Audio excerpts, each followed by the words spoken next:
Vamos dar continuidade à pregação da semana passada. Então você que está assistindo essa pregação, continue assistindo, mas ao término, passa lá para assistir Vencendo a Religiosidade, parte 1, importantíssima. Hoje é um complemento.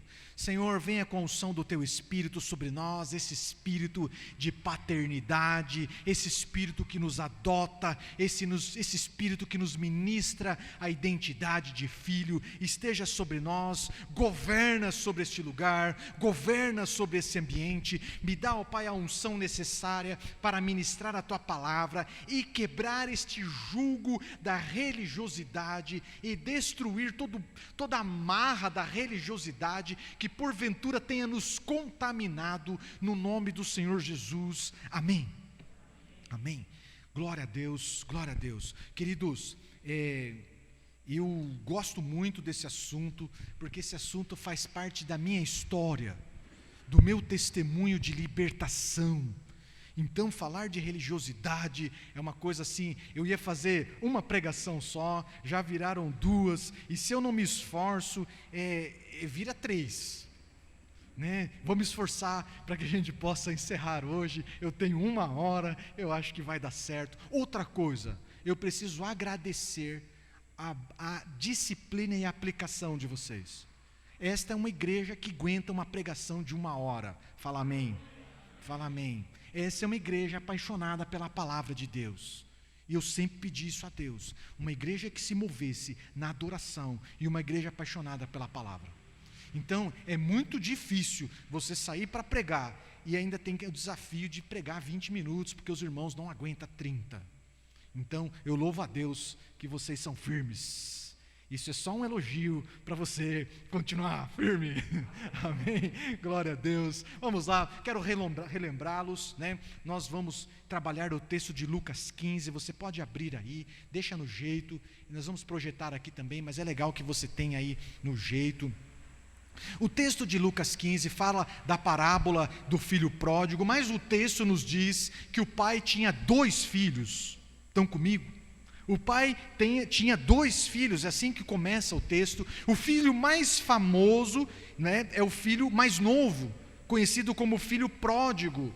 E como preguei na semana passada, Jesus lança a mão dessa história, da história do filho pródigo, para apresentar aos fariseus, para apresentar àqueles que o ouviam lá no dia em que Jesus estava falando, e para apresentar também a mim e a você a expressão da graça de Deus.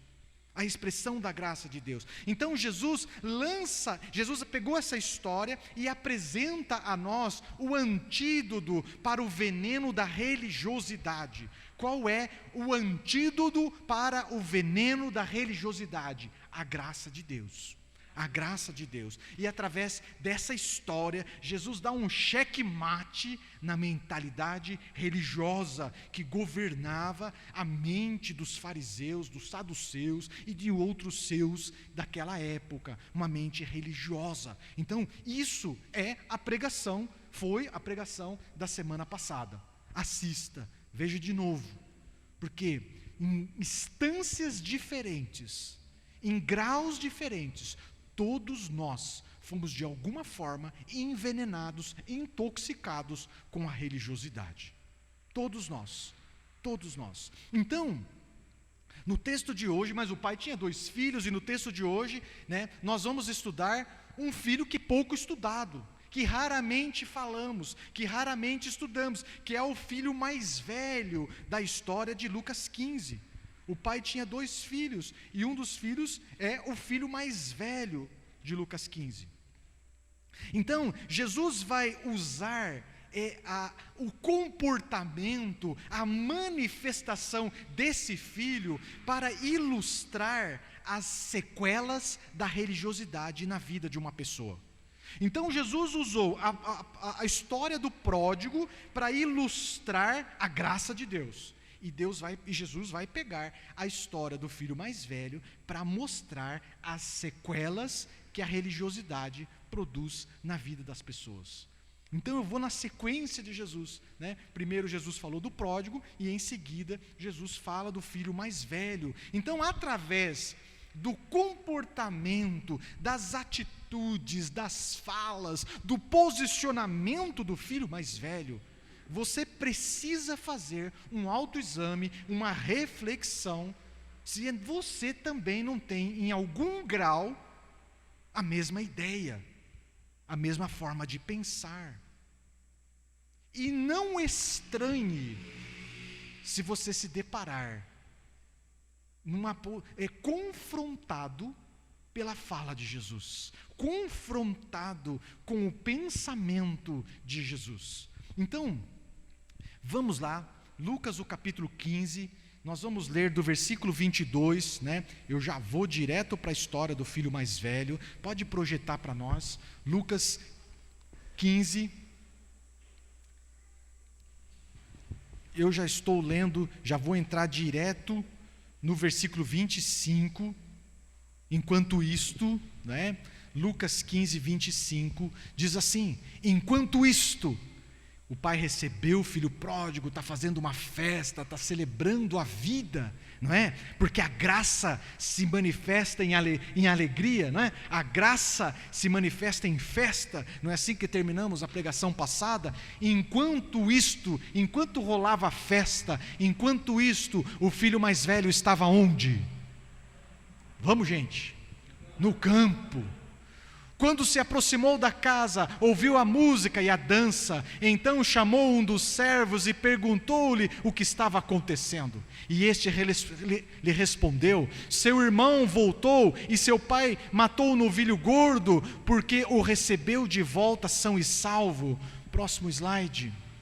O filho mais velho encheu-se do quê?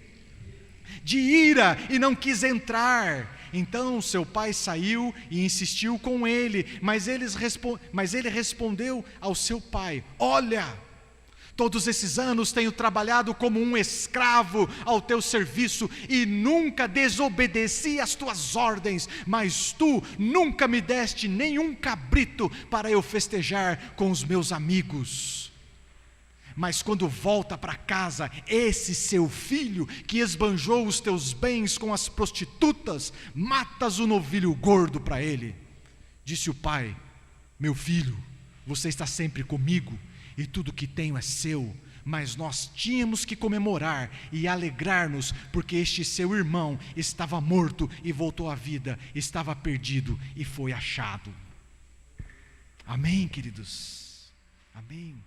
Então, veja que o rapaz estava bravo, veja que o rapaz estava irritado. Nesse texto, o rapaz, na semana passada eu passei para o Fábio contar, o pródigo, quando lembrava do pai, ele falava pai, e ele falou 8 ou 9 vezes pai. Esse cidadão aqui não fala pai nenhuma vez, nenhuma vez, nenhuma vez. Ele não tem essa identificação com o pai, e ele está irritado. Parece que o rapaz não gostou da festa, parece que a festa não caiu bem para ele. E essa reação descontrolada, essa reação explosiva, mostra algo de muito errado com esse rapaz. Por que tanta ira? Por que tanto rancor? Por que não celebra a volta do irmão? Por que dessa explosão de irritação? Então, queridos, aqui começa a se desenhar as amarras da religiosidade. Então começa a vislumbrar a expressão da religiosidade. No versículo 25, a gente tem um slide aí, pode colocar lá o próximo slide. Diz assim, ó: enquanto isso, o filho mais velho estava onde? Participa, irmão. No campo. No campo. O rapaz era um rapaz do trabalho. O rapaz era um cara dedicado. O rapaz era alguém envolvido com as coisas do pai. O rapaz era alguém dedicado, e ele está chegando do campo a trabalho, ele está chegando suado, vamos viajar junto, ele está voltando para casa suado, cansado, sujo de um dia de trabalho duro, e quando chega em casa, ele escuta som de festa, música boa, alegria. Se é aqui no Brasil, já tem, aqui lá também, né? Porque já tinha matado o novilho gordo, já tinha aquele cheiro de churrasco, já tinha povo falando alto, e esse rapaz chega em casa, e a reação imediata dele é: o que está rolando? O que é isso? Que festa é essa que não fui avisado? Que papo é esse? Viu, precisa acabar com essa festa. Até que hora vai esse negócio? Porque amanhã eu levanto cedo. Só eu que trabalho nessa casa? Só eu que sou responsável nesse lugar? Então, queridos, hoje não é dia de festa. Festa pela segunda-feira. Que palhaçada é essa? Vai entendendo o espírito da religiosidade. Então, o rapaz não quis entrar na casa, ficou do lado de fora, simplesmente porque não concordava com a atitude do pai. Então, queridos, aqui vemos uma marca muito forte da religiosidade. Nós temos o compromisso de nos envolver com as coisas do pai. É um compromisso de todo filho. Agora, a marca da religiosidade é uma mentalidade rígida. Pensamentos, rigidez de pensamento. Fala teu irmão, rigidez de pensamento.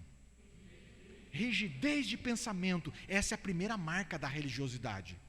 A religiosidade, queridos, nos fecha para o diálogo, nos fecha para o diálogo com o irmão, nos fecha com o diálogo com alguém que pensa diferente. Se pensa diferente, não pode estar comigo. Se pensa diferente, é adversário. Se pensa diferente, é inimigo, é colocado do outro lado. Eu só ando com quem pensa igual a mim. Se pensa igual a mim é bom, se não pensa igual a mim é mal.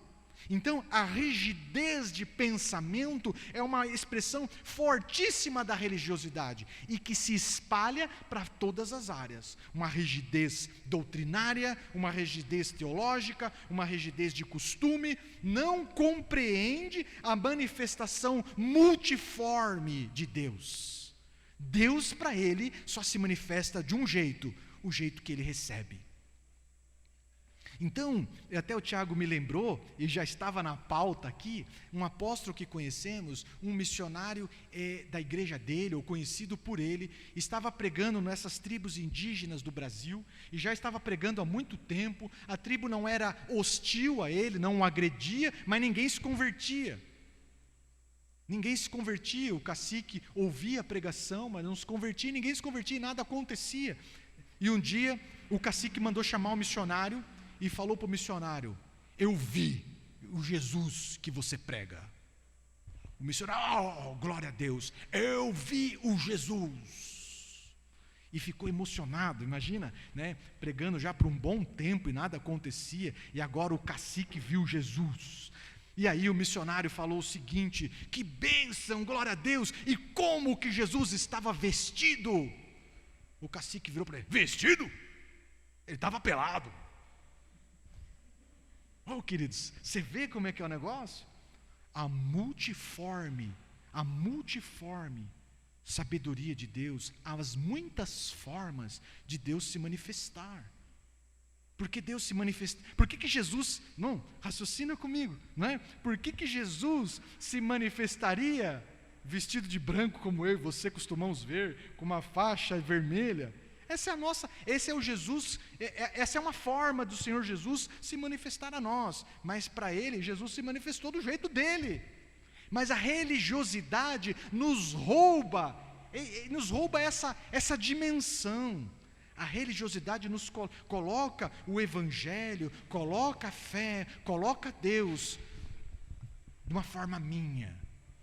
E se não concorda comigo, você é meu adversário. Então a primeira marca forte que eu e você precisamos combater é essa rigidez de pensamento. Deus é multiforme, e eu e você somos mono. Nós temos um canal só, e Deus tem vários canais. E ele se manifesta de muitas formas. A segunda, o texto 26, o versículo 26, passa para nós. Então, Ele chegou, ele viu a festa, então chamou um dos servos e perguntou-lhe: o que está acontecendo? Por que ele não entrou? Vamos fazer uma pergunta. Por que ele não entrou? Ele é filho. Por que ele não entrou e foi falar direto com o pai? Por que ele não entrou com a cara amarrada, pisando duro, suado, e chegou lá e falou assim: pai, o que está rolando aqui? Que palhaçada é essa? Segunda-feira, 7 horas da noite, churrascão. O que é isso? Por que ele não foi direto ao pai? E sabe qual é a resposta, queridos? É porque ele não tinha intimidade com o pai. Por isso foi consultar um servo. Fala assim: eita Deus. Não conseguia olhar nos olhos do pai. Vivia aos pés do pai, mas não se entendia filho. Em algum momento aí do texto, nós vamos chegar lá, ele fala: trabalhei tantos anos como seu escravo. Escravo. Mantinha um relacionamento de escravo, não era filho, não se identificava com o pai, não tinha relacionamento com o pai. Então foi o consultar o quê? Um servo. Não fala com o pai. Então, queridos, foi consultar um servo para entender o que o pai estava fazendo. Faz sentido isso para você? Quantos crentes hoje, nos nossos dias, por não ter a identidade de filho, que nós temos orado aí, o que nós passamos o louvor inteiro aí, clamando ao Senhor, essa identidade. Quantos crentes, por não ter identidade de filhos, vive consultando o servo a vida toda? O que Deus tem para mim? Irmão, ora por mim. Buscando um recado de Deus através de um servo. E sabe o que é? O crente não cresce e ainda se torna vulnerável, dependente do servo. Não tem acesso ao pai, não tem intimidade com o pai. Rigidez de pensamento e ausência de intimidade com o pai. Consulta servo. O Senhor Jesus Cristo morreu na cruz para que o pai ministrasse a todos. Mas o espírito de religiosidade nos rouba a identidade de filho e nos faz dependente de servo. O que está rolando aí? O que está rolando aí? Chama o servo para fora. O que está rolando aí? Me explica. Podia ter falado direto com o pai. O versículo seguinte, queridos, vai mostrar também uma outra, versículo 28, vai mostrar também outra expressão, outra sequela da religiosidade. Quem vive no espírito da religiosidade tem uma rigidez de pensamento, ausência de intimidade com o pai, e tem mais isso aqui, ó. O filho mais velho encheu-se do quê? De ira, e não quis entrar. Então seu pai saiu e insistiu com ele. Sabe, queridos, encheu-se de ira.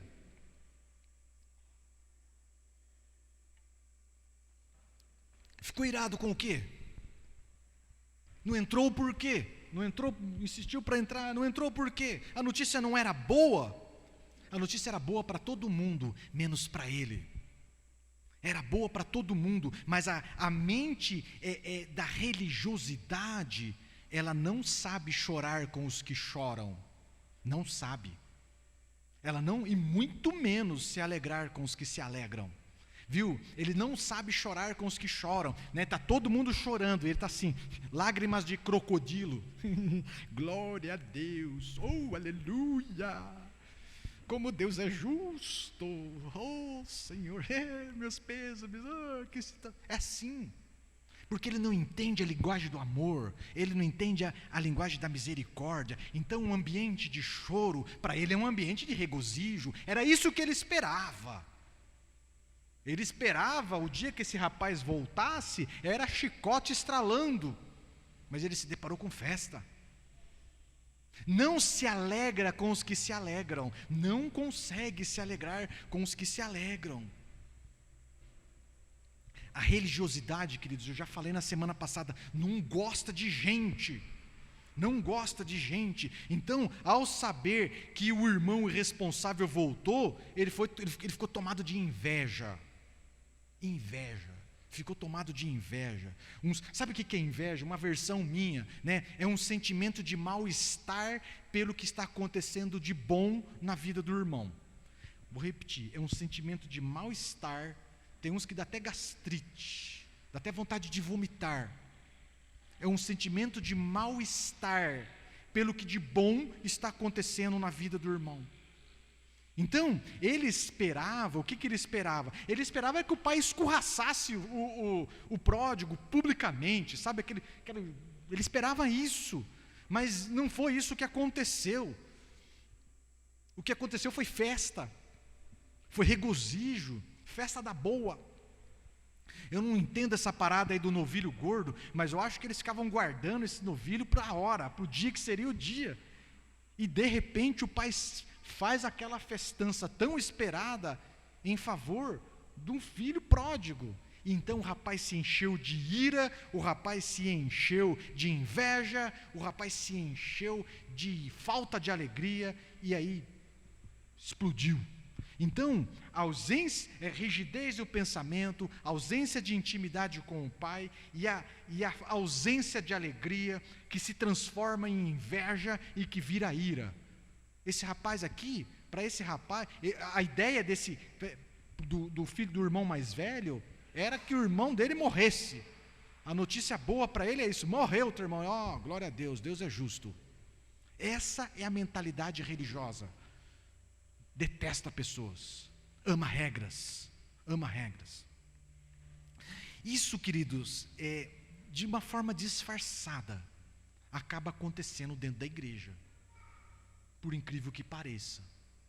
E talvez você já tenha esbarrado nessas situações.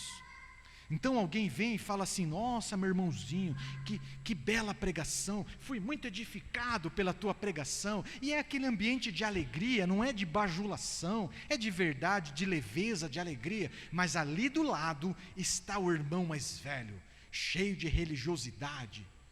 E o ambiente é assim, é muito contagiante de alegria, e ele tem que disfarçar. Mas lembre-se, ele não se alegra com os que se alegram, né? Então ele concorda, realmente foi uma bênção. O irmão aplicou muito bem o texto bíblico. Aí ele dá uma pausa. Essa pausa é para dar ênfase no que vai dizer. Mas te digo, irmão, tome cuidado com o orgulho. Não pode deixar de dar uma paulada, viu? Não é uma preocupação legítima, não é uma preocupação legítima, é inveja. É inveja. É um veneno da hipocrisia, é um veneno farisaico, é um veneno da religiosidade. E aí, a religiosidade, queridos, é terrível, porque esse cidadão, irmão mais velho, também tem os seus dons, o Senhor também tem um projeto para ele, mas através da inveja, sabe o que é? Ele despreza o chamado de Deus para a vida dele, e ele fica querendo viver a unção do outro. Ele não entende a posição dele no corpo de Cristo, ele menospreza o chamado dele, ele menospreza aquilo que Deus deu para ele, e por isso mesmo não cresce.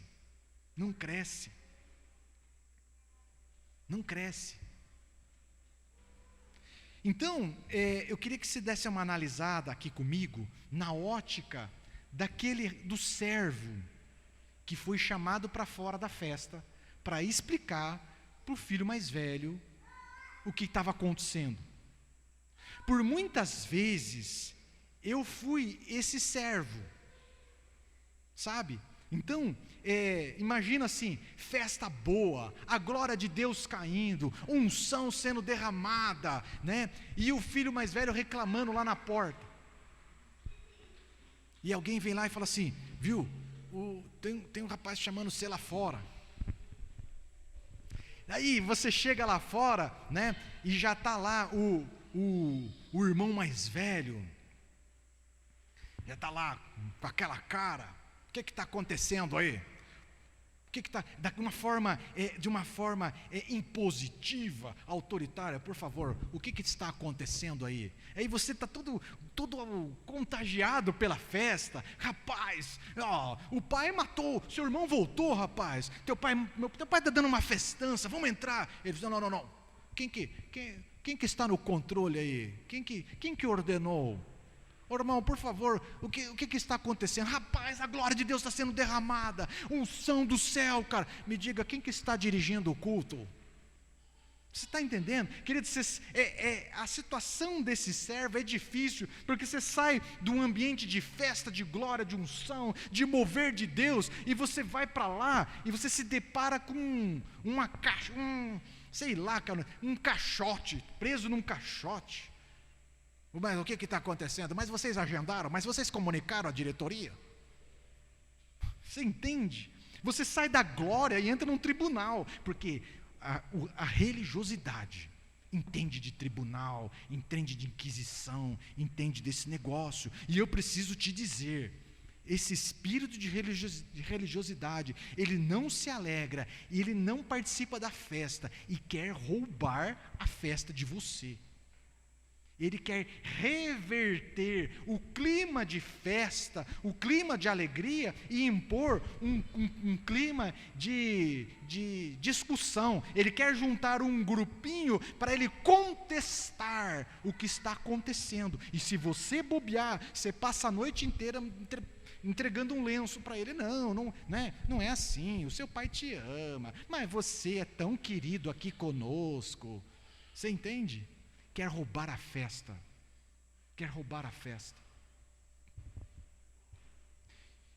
Eu já tive a chateação, queridos.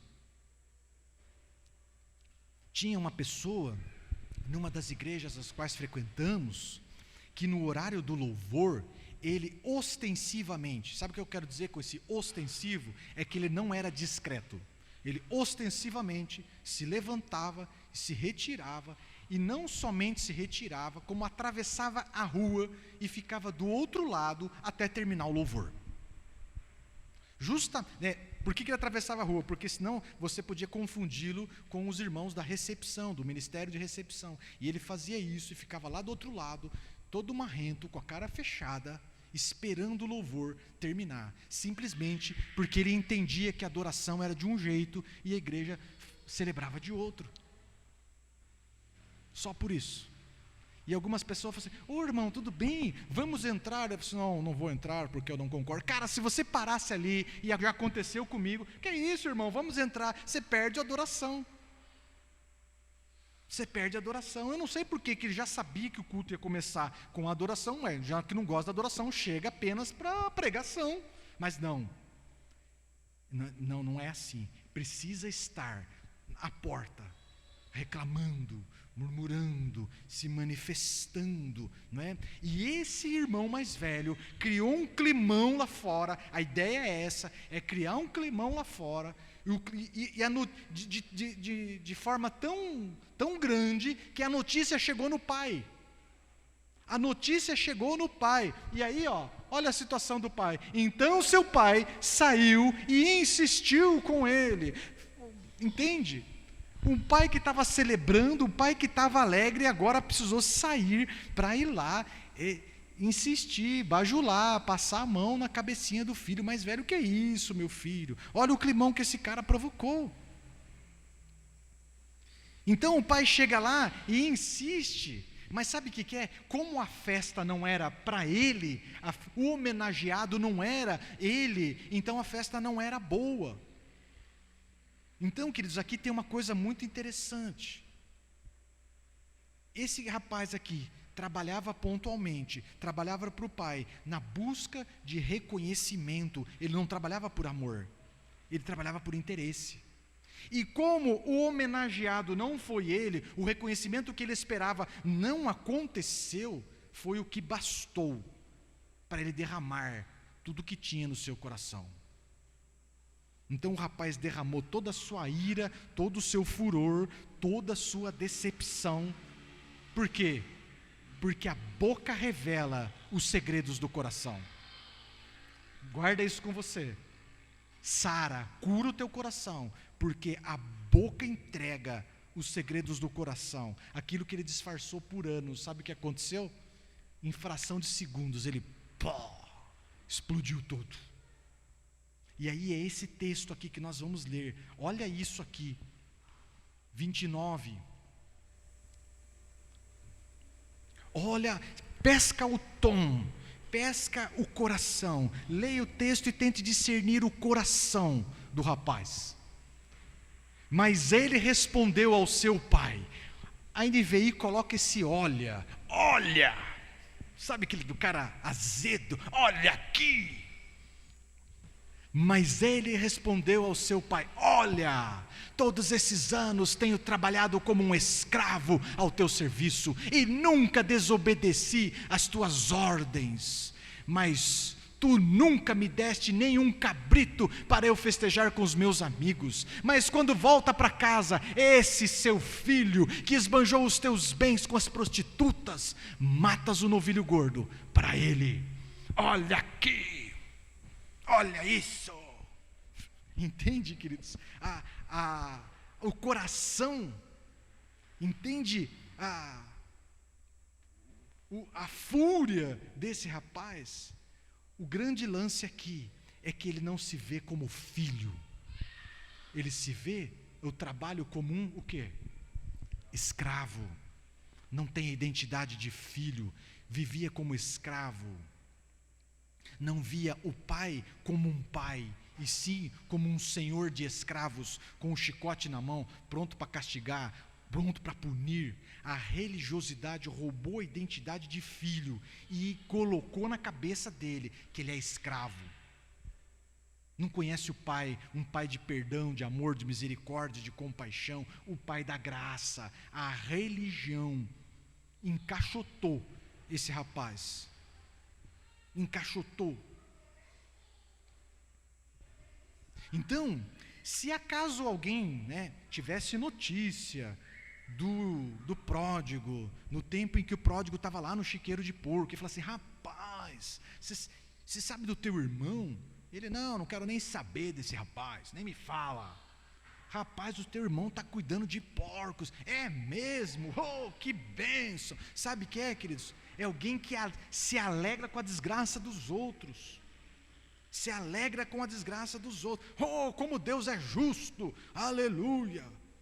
Então, mas acontece que nesse dia aqui, ele esperava era chicote estralando, ele esperava era o irmão sendo esculachado, gemido, choro, mas tem festa. Nesse dia, a graça de Deus trombou com a religiosidade.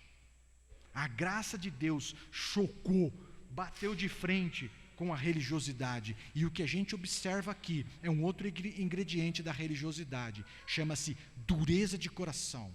Fala para o teu irmão: dureza de coração. Dureza de coração.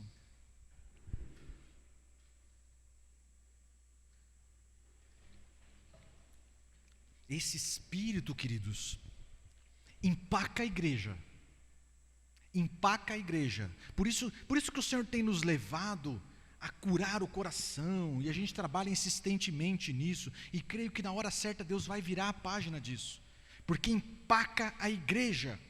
Naqueles cultos assim do dia 30, do dia 31, que nós selecionamos, Deus fala, Deus revela, Deus dá direção, a gente vê esse desejo na vida do irmão. Eu faço muito isso, eu sofro com isso. Esse espírito, eu disse para vocês, o Senhor me restaurou disso, e eu batalho com esse espírito o meu ministério inteiro. Quero designar os irmãos: vem aqui à frente, irmão, vem aqui à frente, queridos, essa é a diretoria da igreja, queridos, são esses que vão trabalhar com os cursos, são esses que vão estar trabalhando na igreja. Sabe, queridos, o espírito da religiosidade agita o coração daqueles que não estão curados. Agita. Fica: nossa, mas o pastor escolheu aquele, porque não escolheu eu? Eu sou melhor, eu nunca desobedeci às tuas ordens. Entende, queridos? Não entende a sua posição no corpo de Cristo. Não entende que nós estamos chamando uns aqui, sei lá, para ser perna, e o chamado dele é braço. Não entende a posição. Então, a dureza de coração é uma marca muito forte da religiosidade. E você vê nessas expressões aqui: olha, tantos anos, o menino está confrontando o pai, falta pouco pegar o pai pelos colarinhos e chacoalhar. Esse teu filho, viu? Esse teu filho é o irmão dele. Esse teu filho é o irmão dele. Cadê o amor fraternal? Outra marca, né? Esbanjou os teus bens com as prostitutas. Você esqueceu, você não se lembra mais disso. Sabe o que é, queridos? Entenda, o espírito da religiosidade, ele não aceita que o passado seja perdoado. Ele não aceita que o pai virou a página e não se lembra mais do passado. Ele faz questão de ficar jogando na cara: eu nunca desobedeci as tuas ordens, mas ele gastou os bens com a prostituta. Sabe, ele gosta de falar do pecado alheio, ele gosta, e esse tipo de gente, ele impede que os pródigos se restaurem. Ele impede. Por quê?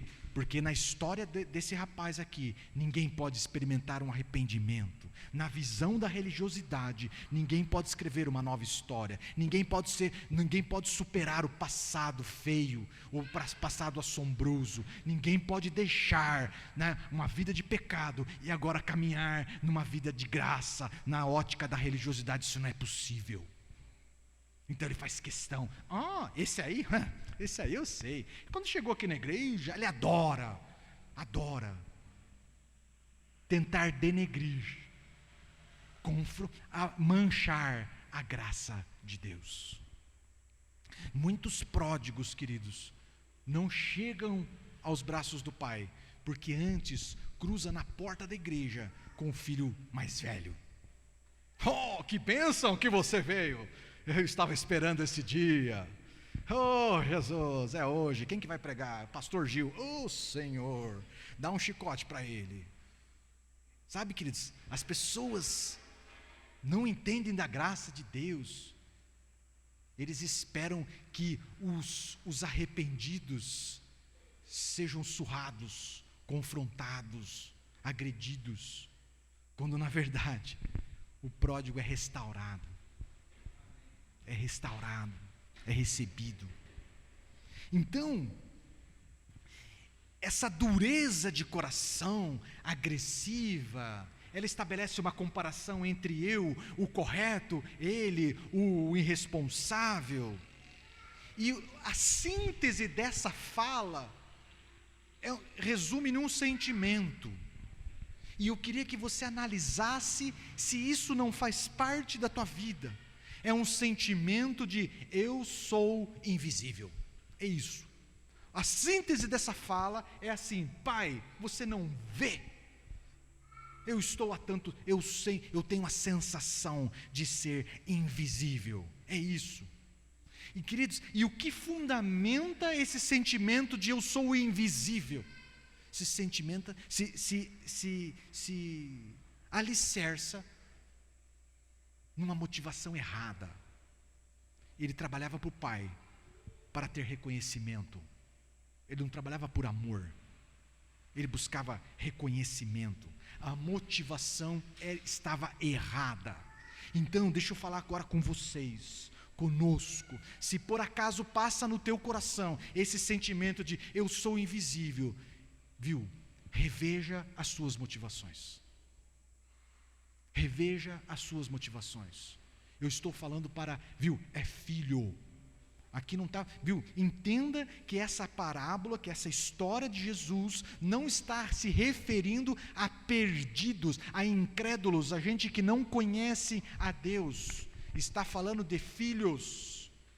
Está falando de todos quantos receberam o Senhor Jesus Cristo, deu-lhes o direito de ser o quê? Filhos.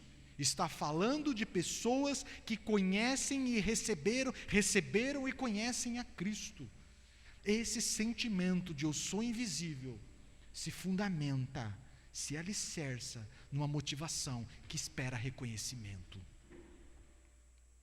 Então, o pai vai responder a essa história toda que você viu aqui, e no versículo 31, é a resposta do pai. Disse o pai: meu escravo, meu servo, meu obreiro, é isso? Meu filho, você está sempre comigo, e tudo que tenho é seu.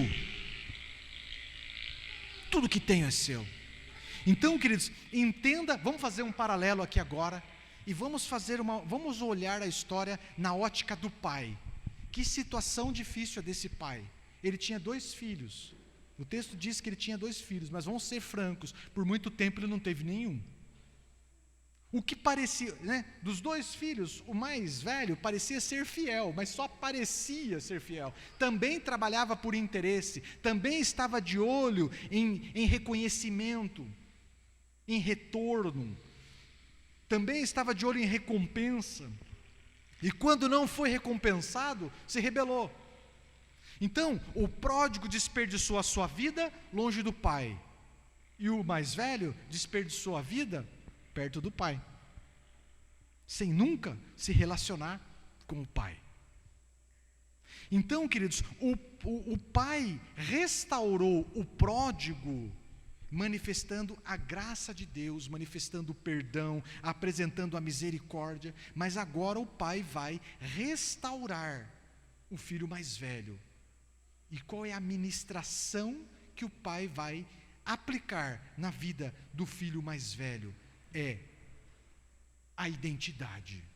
Meu filho, a cura para as sequelas da religiosidade é a identidade de filho. Se você é sequelado pela religiosidade, a cura é a identidade de filho. Se você fizer, você é filho. Se você não fizer, você é filho. Se você fizer certo, você é filho. Se você errar, você é filho. O teu valor não está vinculado à tua performance. Não acontece uma mutação biológica. Você tem o DNA do pai. Se você acertar, você é filho. Se você errar, você é filho. Assim foi com o pródigo. Na casa ele era filho, longe de casa ele era filho. Lá no chiqueiro de porco ele era filho. O valor está em ser filho. Não há nada que eu e você possa fazer para ser mais ou menos filho de Deus. Estão comigo? Olha para a Bia. O que a Bia, abaixa a máscara. O que a Bia tem a fazer para ser mais filha minha? Nada. Tem a cara do pai.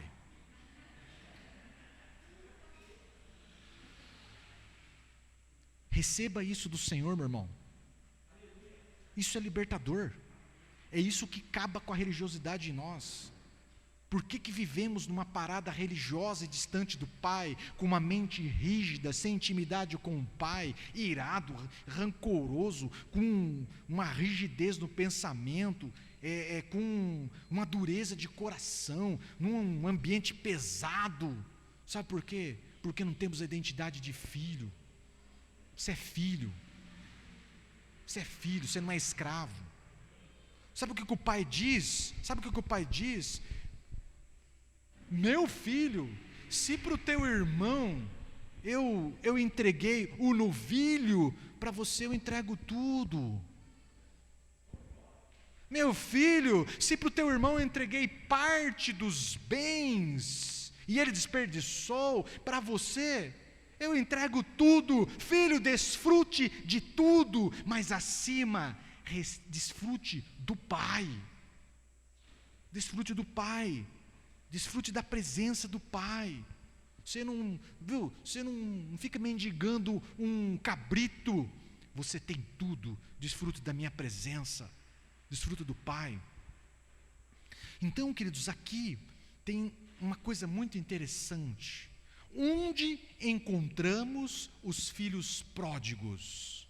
Onde encontramos aqueles que um dia aceitaram a Jesus, creram no Senhor, se desenvolveram ministerialmente e depois se desviaram? No mundo, no chiqueiro da vida.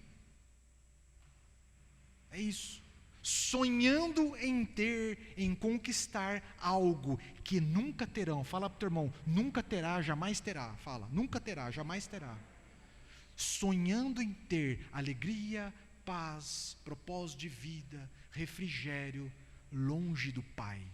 Nunca terão, jamais terão. Somente no colo do Pai. Quanto pródigo tocando em barzinho foi chamado para tocar no altar, foi ungido para tocar no altar, mas está apacentando porcos. Nessa vida longe do Pai, é explorado. Um trabalho que ninguém queria foi dado a ele. É explorado. É explorado. Longe do Pai não há vida. Não há vida. Esses são o destino dos pródigos. Onde estão os pródigos? No mundo, no chiqueiro da vida, vivendo a expectativa de que vai acontecer algo bom, que nunca vai acontecer, longe da casa do Pai, longe dos braços do Pai. Agora a pergunta inerente a mim e a você é: onde encontramos os filhos mais velhos? Não responda.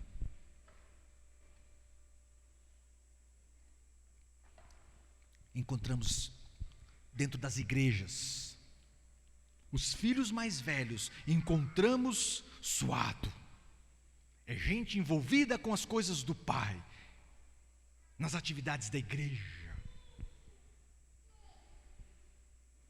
se dedicando, desgastado, à espera de reconhecimento, à espera de um mísero cabrito, à espera de gotas de bênção, à espera de gotas de glória, à espera de gotas de manifestação de Deus. Sabe o que é, queridos? Os filhos mais velhos estão nos ministérios, cansado de pregar, cansado de vir à igreja, cansado de liderar, ministrando o tempo todo, sem intimidade com o Pai. Ministrando o tempo todo, sem revelação do Pai. E esse negócio deve ser pesado. Ministrando na casa de Deus, fazendo a obra de Deus, sem Deus, como um escravo, como um serviçal. Então, nós como igreja trabalhamos bastante a figura do ministro servo, e precisa ser assim. É isso mesmo, precisamos servir, mas não antes de sermos filhos. Não podemos pular etapas. Se pularmos etapas, produzimos religiosidade, produzimos veneno na panela, produzimos o fermento do fariseu. Antes de ser servo, você precisa ser filho. Aquele que ama, serve, mas serve motivado pelo amor e não pelo reconhecimento. Estão comigo? Deu uma cansada, né?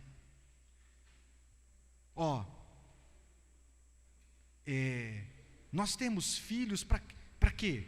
Por que você acha que eu tenho a Bia e o Samuel? Para me servir? Para trabalhar, para me fazer, para me dar comida, para me dar riqueza, é isso? Nós temos filhos para nos relacionar conosco, nós temos filhos para ter a alegria de vê-los crescer, desenvolver, não é? Viu? Por que o Senhor estaria de olho grande no teu trabalho? Por que o Senhor estaria de olho grande no teu braço? Da onde que veio essa ideia de servo, escravo, ao teu serviço? Da onde que vem essa ideia?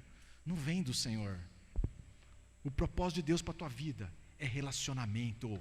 Fala para o teu irmão: o Senhor não está interessado no teu trabalho, cara. O Senhor não está interessado no teu trabalho, Ele está interessado no teu coração. No teu coração. Servirmos por amor, servirmos por alegria, Esse relacionamento com Deus é tão bom, tão contagiante, que a gente serve, porque eu quero fazer com que outros também venham experimentar isso, e isso que é o lance, essa que é a verdade. Antes de servo, somos filhos, filhos tal como Jesus Cristo. Então, queridos, o desfecho, o amor interesseiro tem um desfecho desgraçado. O amor interesseiro que motiva muitos crentes nos nossos dias tem um desfecho desgraçado. O pródigo se reduziu o quê? Sendo filho, se reduziu a um cuidador de porcos. E o filho mais velho, sendo filho, se reduziu a escravo. Esse é o fim, esse é o desfecho desgraçado da motivação errada. Se relaciona com Deus por interesse, seja qual for o interesse. Então, queridos, a verdade é que nem o pródigo, não há vida no chiqueiro de porco, como também não há vida na senzala. Nem o pródigo consegue viver longe do pai, e nem o mais velho vive longe dos braços do pai. Os dois são carentes iguais. Essa soberba, esse orgulho desse rapaz o faz também tão desgraçado quanto o pródigo. Não há vida longe do pai, não há vida lá no chiqueiro, também não há vida na senzala. Tanto um quanto o outro são carentes do braço do pai, da presença do pai. Nenhum dos dois tem vida longe do pai. Então, tudo o que o Senhor quer de mim e de você é que nós nos relacionemos com Ele com um único interesse. Há um único interesse nesse relacionamento: é desfrutar da presença do Pai, e o Pai desfrutar da presença do Filho. É só. Você nasceu para desfrutar da presença do Pai. Desfrute da presença do Pai. Se alegre com o Pai. O demais, queridos, fazemos por amor. Servimos por amor. Então, o que te motiva a se relacionar com Deus? O que te motiva ao serviço de Deus? A resposta boa é só uma: amor. Amor. Jesus restaura Pedro. Encerrei a pregação, como era para ser 1 hora, foi 45 minutos, vou continuar pregando. Jesus restaura Pedro, tem mais 15 minutos. Jesus restaura Pedro naquela conversa que Pedro, você me ama. Pedro fala assim: eu gosto do Senhor, Jesus está falando assim: você me ama, ágape, entrega. E ele fala assim: não, eu gosto. Na língua portuguesa permite isso. Pedro, você me ama. Ele fala assim: não, eu gosto de você. Experimenta fazer isso com a tua esposa para você ver. Experimenta, Ela fala assim: Roberto, você me ama? Você fala assim: eu gosto de você. Para você ver o que acontece. Entende? E Jesus é insistente nisto, e ao restaurar Pedro, ele fala assim: então apacenta as minhas ovelhas.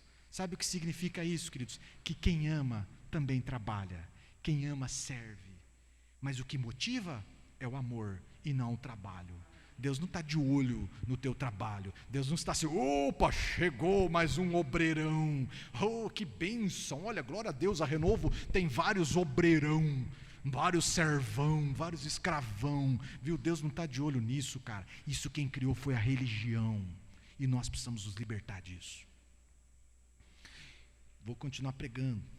Por muito tempo, teve um ano, não lembro quando, existe essa gravação, era no tempo que a gente gravava só áudio, está lá no YouTube da igreja, mas lá embaixo mesmo, lá para trás, eu falo de paternidade, e naquele tempo eu pregava só 20 minutos, então dá tempo de você ouvir lá. É assim, o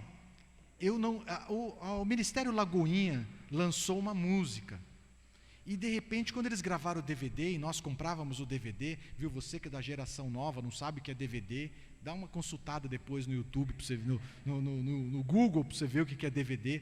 A gente comprava isso, e o Ministério Lagoinha colocou a Ana Paula para gravou o DVD, e eles colocaram uma menininha, sei lá, talvez aí da idade da Bia, 10 anos, idade da Bela, 9 anos, e essa menininha cantava assim: Pai, meu pai, meu papai. Eu odiava a música. Eu falava assim, nossa, que negócio brega, cara. Que é isso, mano? Nossa, que apelação. E eu já estava num processo de restauração, de renovação em Deus, de avivamento. E a menininha, papai. Eu, não aguento. Passa, eu acelerava o DVD, cara. Verdade, tenho que confessar isso, né? Já confessei há um tempo atrás, está lá nessa gravação, depois você escuta. E aí um dia Deus falou assim comigo, falou assim, eu preciso te dizer, Deus falando comigo, falou assim, não tem nada de errado com a música. É você que não entende, é você que não me entende como pai. É por isso que isso te confronta demais. É por isso que você acha isso meloso demais. E eu descobri que eu tinha muita dificuldade com esses pregadores melosos, que falava assim, e tem um que a gente escutou várias vezes, ele fala assim, olhe para o céu, manda um beijo para o papai. E eu falava assim, nossa cara, que coisa. Sabe o que é, queridos? Algo nos contaminou na caminhada e nos roubou essa intimidade com o Pai. O Senhor quer se relacionar com você na medida do papai. É nessa profundidade, na medida do papai. E eu e você, às vezes temos a revelação do Deus Todo-Poderoso, Pai da eternidade, o Deus da guerra, o Deus justo, juiz, é tudo isso. Mas antes disso, é meu Pai. Amém? Viva a identidade de filho e jamais será dominado pela religiosidade. Amém? O que o Senhor está fazendo conosco é isso. À medida em que você vive a identidade de filho, você consegue entender o seu chamado, e entende que ela foi chamada para isso, e ele foi chamado para aquilo, e ele está num nível de treinamento, e ela está no outro, e a minha hora vai chegar. É uma questão de tempo. Porque o Senhor vai capacitando, as coisas naturalmente acontecem. A gente não precisa atropelar etapas, a gente não precisa cotovelar as pessoas, a gente não precisa pisar em pessoas, a gente não precisa se comparar com pessoas. Deus tem o seu tempo e a sua hora para todos nós. Amém? Vamos colocar em pé. É um momento seu. É um momento seu. Eu queria que você estivesse orando e confrontando o teu coração com aquele papo de eu sou enviado.